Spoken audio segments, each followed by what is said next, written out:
Welcome to the English Hour. Today, we're diving into something that touches everyone's life: money management. I know it can be a bit overwhelming for some, but it's such an important topic. How are you feeling about it today? Thanks for having me, Sophia. I'm feeling good about it. Money management is definitely something I've learned a lot about over the years, but there's always more to explore. Absolutely. It's one of those things that can be a bit intimidating when you're first starting out, right?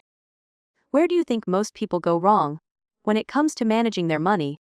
I think one of the biggest mistakes is not having a clear understanding of where their money is going.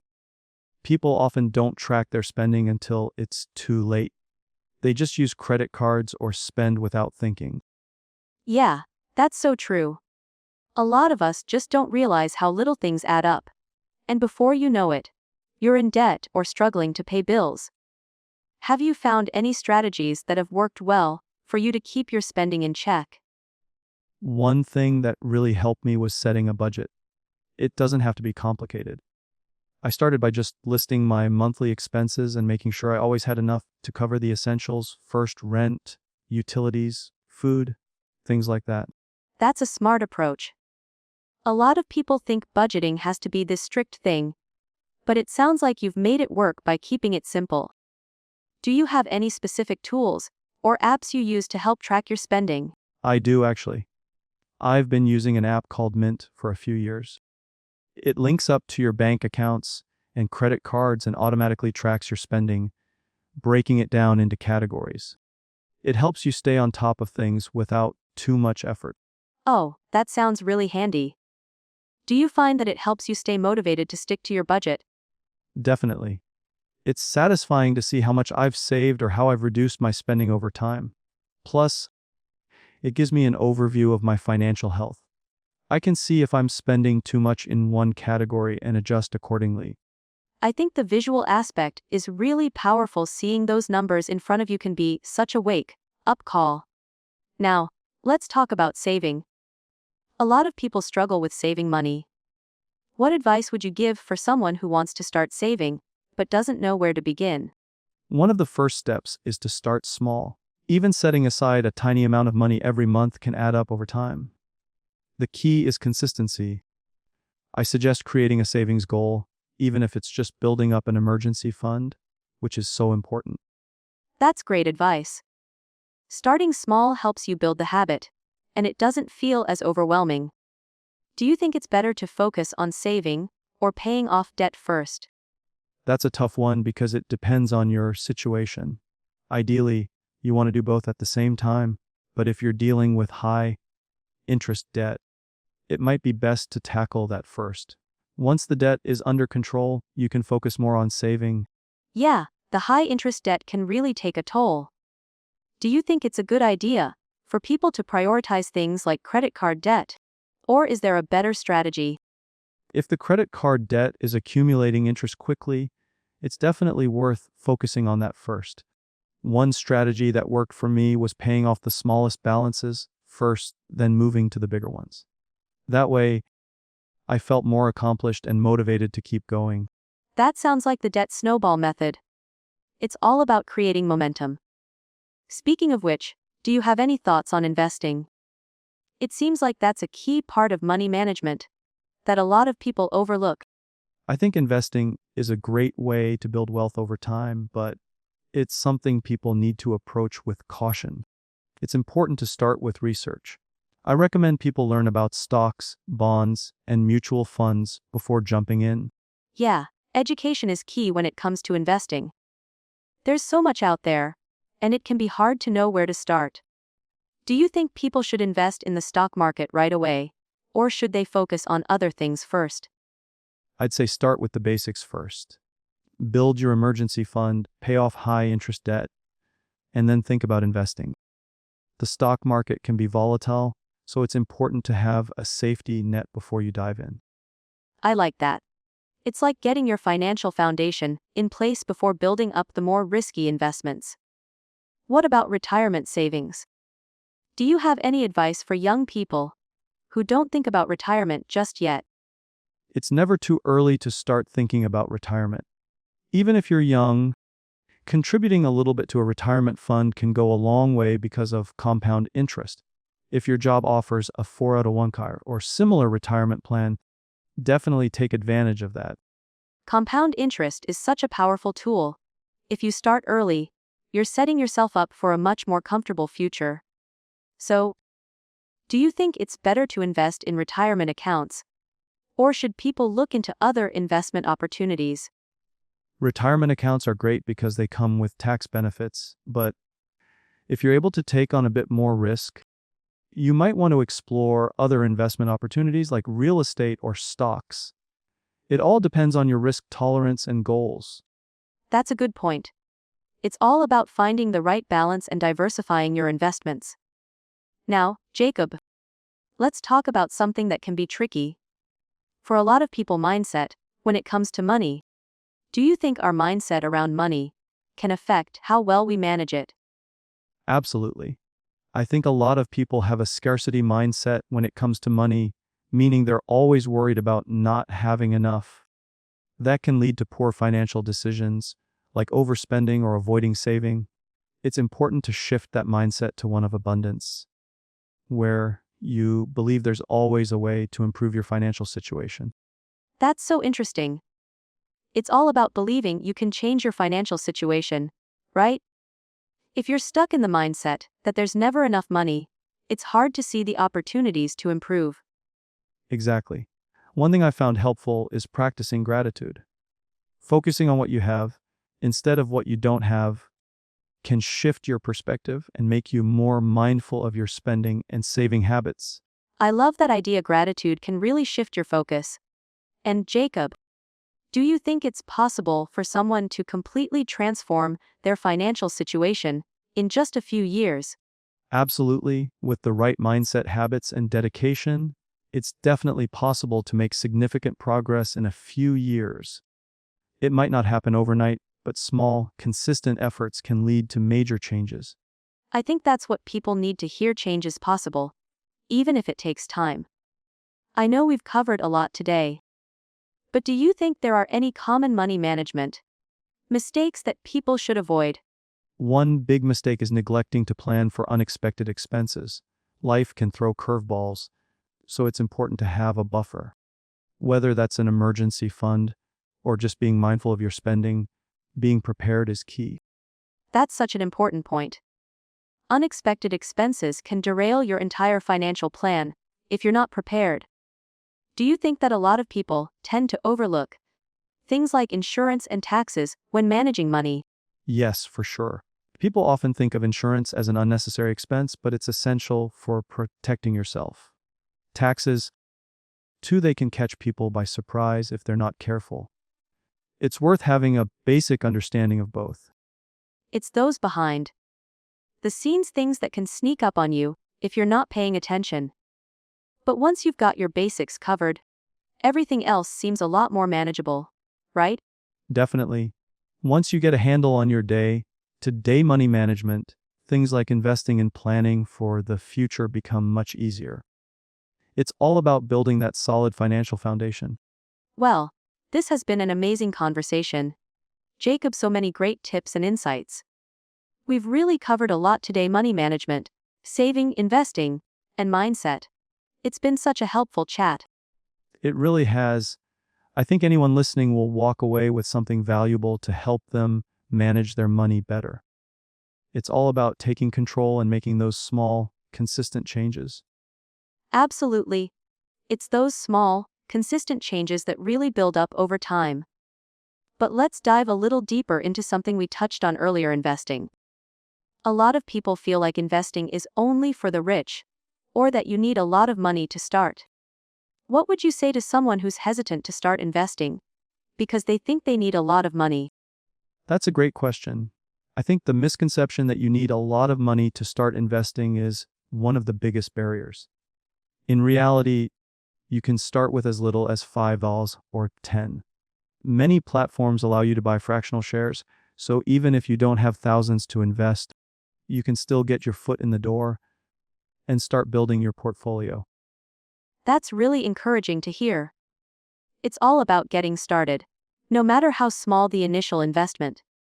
Do you think there are certain types of investments that are more suitable for beginners, or should everyone dive into the stock market? For beginners, I'd recommend starting with low-cost index funds or ETFs. These give you exposure to a wide range of stocks, which helps reduce risk compared to individual stocks. It's also a good way to diversify your investments without needing to do a lot of research on each individual company. Index funds and ETFs are definitely good options for someone just starting out. You get the benefits of diversification without the need for constant monitoring. Do you think it's important for people to research the companies they're investing in, or should they rely on something like index funds for now? I think it's important to understand what you're investing in, even if you start with index funds. It's a good idea to get familiar with the basics of how the market works. Once you're comfortable with that, you can start picking individual stocks if you feel like it. But the key is to never invest in something you don't understand. That makes sense. So, it's all about starting with what's manageable and slowly building your knowledge from there. What about the emotional side of investing? We've all heard about people getting stressed out when the market drops. How do you keep your emotions in check when things get turbulent? That's one of the hardest parts of investing, handling your emotions. The market goes up and down, and it can be stressful when you see your investments losing value. But the key is to keep the long-term picture in mind. If you've done your research and are invested in solid, long-term assets, you should ride out the short-term volatility. I think it's easy to panic when you're seeing those drops in the market. But it's important to remind yourself that it's not about the day-to-day swings.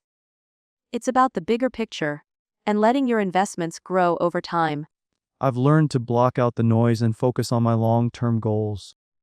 It's also helpful to set specific targets or milestones for your investments, so you don't feel like you need to check the market every day.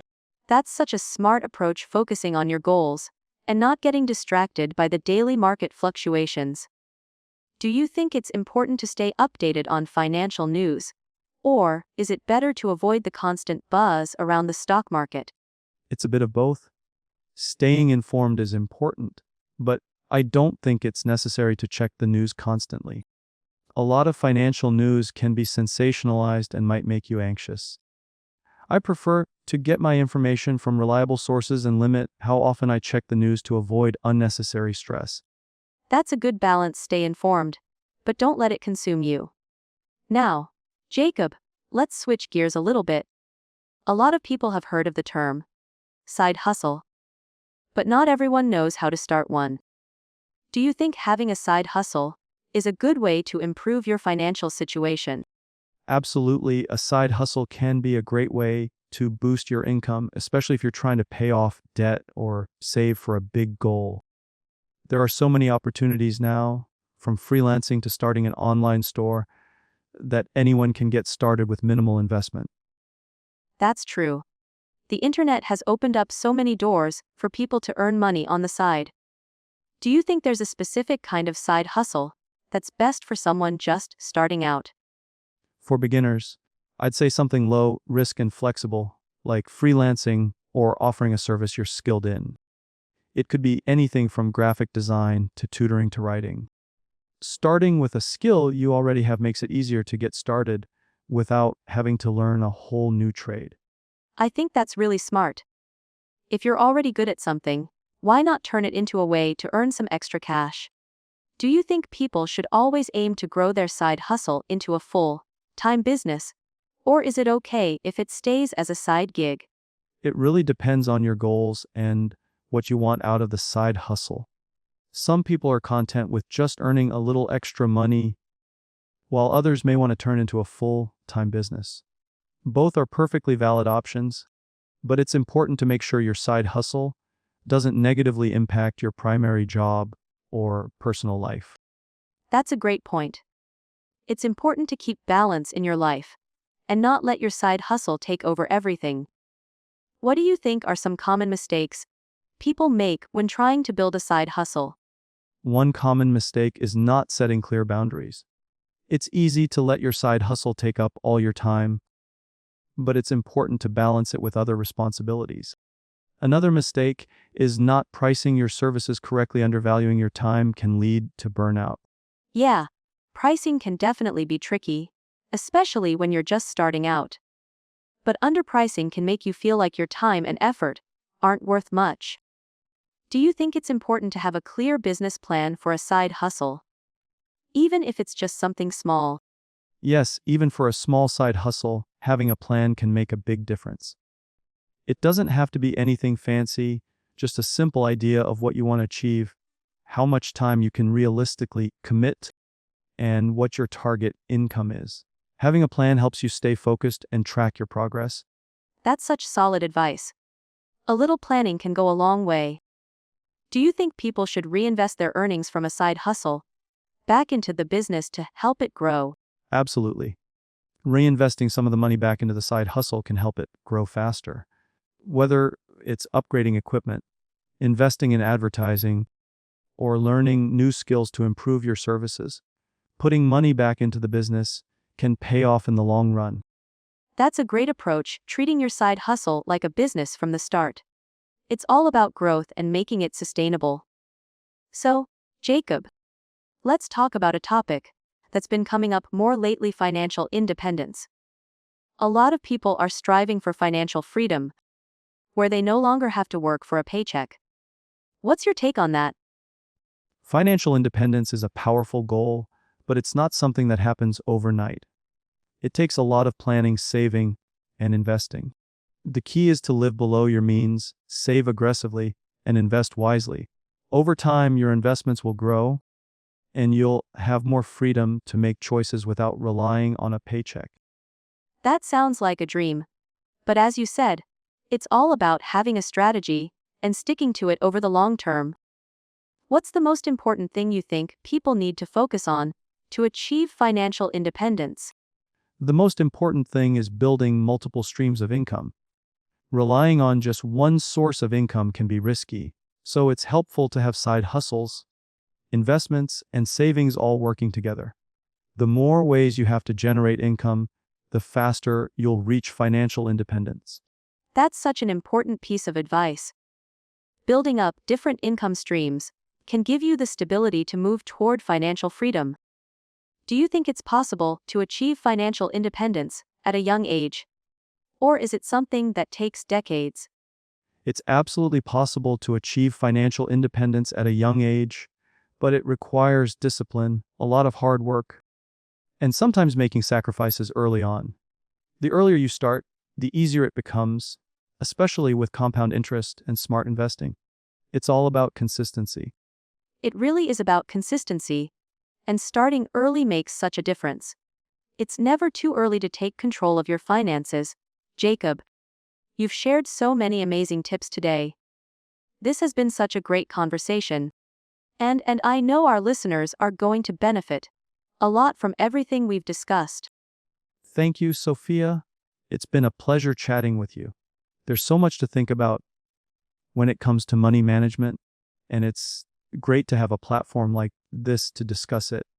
I hope listeners feel empowered to take control of their financial future, no matter where they are right now. I totally agree. The more knowledge we share, the more people can make informed decisions about their money. One last thing I'd like to touch on. If someone feels overwhelmed with all the financial advice out there, what would you recommend they do to get started? I'd say the first step is to get clear on your goals. Are you trying to save for a house, pay off debt, or just build up your emergency fund? Once you know what you're working toward, it becomes easier to create a plan. And don't be afraid to start small. The most important thing is to start somewhere, even if it's just opening a savings account and setting aside a small amount each month. That's such a good point. Clarity really is the key, and starting small can feel less intimidating. In fact, I think one of the hardest parts is just getting started. But once you do, it starts to feel more manageable. Exactly. Small steps lead to big results over time. If you keep taking those small steps, eventually you'll look back and realize how far you've come. It's all about making progress, not perfection. Progress over perfection, love that. Alright, Jacob, before we wrap up, do you have any final words of wisdom on money management? Or any resources that you think would be helpful for people to check out? Sure, one resource I'd recommend is The Simple Path to Wealth by J.L. Collins. It's a great book for anyone looking to understand the basics of investing and personal finance. Another helpful resource is the Bigger Pockets podcast, especially if you're interested in real estate investing. And my final piece of advice would be to always keep learning. Money management isn't a one-time thing, it's a lifelong process. And the more you learn, the more confident you'll feel in making decisions for your future. Those are fantastic recommendations. I love how you're emphasizing lifelong learning. Personal finance isn't something that gets figured out overnight, it's a journey. Jacob, this conversation has been so insightful. And I think our listeners will take away so many valuable lessons today. Absolutely, Sophia. I think the key takeaway here is that managing money isn't about being perfect, it's about being consistent, making informed decisions, and staying focused on your goals. No matter where you start, you can always improve. And that's what really matters in the long run. So true. And it's so important to remember that even if you make mistakes along the way, they don't define you. What defines you is how you learn from them and adjust your approach. Every misstep is a learning opportunity. Exactly. I've made my fair share of mistakes, especially in the early years of my financial journey, but each one taught me something valuable. The biggest mistake I think people make is being too afraid to try. If you wait for everything to be perfect before you start, you might never take that first step. That's such a powerful point. I think fear holds a lot of people back from making financial decisions, whether it's investing or starting a side hustle. But like you said, it's all about taking that first step, even if you don't have everything figured out right away. Right? I think a good way to overcome that fear is to start by educating yourself, whether through books, podcasts, or just talking to people who've been there. The more you understand, the less intimidating things will seem. And before you know it, you'll have the confidence to take action. Education really is key. The more you learn, the more empowered you feel to make decisions. And once you've built that confidence, it's so much easier to take that next step, whatever it might be, whether it's budgeting, saving, or even launching a new venture. Absolutely. And something I always recommend to people is to start by tracking their spending. A lot of times, we don't realize where our money's going until we see it laid out in front of us. Once you can identify patterns in your spending, you can start making conscious changes to help you save more or allocate funds toward things that align with your goals. That's such a great suggestion. Tracking spending can really open your eyes to where money might be slipping through the cracks. I think it's often easy to overlook small purchases, but when you start adding them up, they can make a huge difference in your overall budget. Definitely. It's the little things that add up. A couple of unnecessary subscriptions here, a daily coffee there. It doesn't seem like much in the moment, but over time, that's money that could be better used elsewhere, like building an emergency fund or investing for the future. That's such a great reminder. It's all about being intentional with your money. By making small changes and being mindful, you can make a big impact over time. And I think that's the essence of good money management. It's not about depriving yourself. It's about making choices that support your long-term goals. Exactly, it's not about cutting everything out or being overly restrictive. It's about finding the balance that works for you. And even if you have to make adjustments along the way, that's okay. Life changes and your financial goals might shift. But the important thing is that you're always moving forward. Such wise words, Jacob. Life is all about flexibility and adapting, especially when it comes to money. And the earlier you start creating healthy financial habits, the more prepared you'll be for whatever comes your way in the future. And the best part is that once you've developed those habits, they become second nature. Saving, investing, budgeting, they all become just part of your routine, and it won't feel like such a big burden anymore. It's a long-term shift that leads to lasting financial security. That's the dream, right? To get to a point where managing money is just something you do automatically, without thinking twice. I think the key is to stay consistent, keep learning, and adapt as life changes.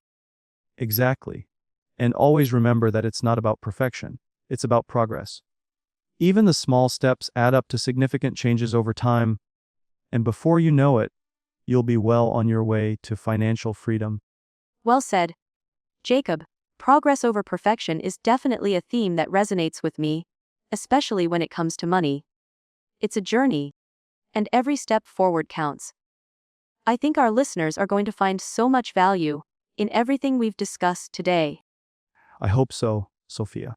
It's been an incredible conversation, and I'm glad we could share these insights. I think if people take just one thing away from this, whether it's starting to track their spending or taking that first step into investing, they'll be one step closer to financial security. Absolutely. It's all about taking that first step and then continuing to build on it. No matter where you are on your financial journey, there's always room to grow. Thank you so much for joining me today, Jacob. It's been an amazing conversation. Thank you, Sophia. It's been a pleasure. I really appreciate the opportunity to talk about something that's so important to everyone, no matter where they are in life. And thank you to everyone listening. We hope you found today's conversation on money management helpful. Remember, you don't have to have everything figured out right now.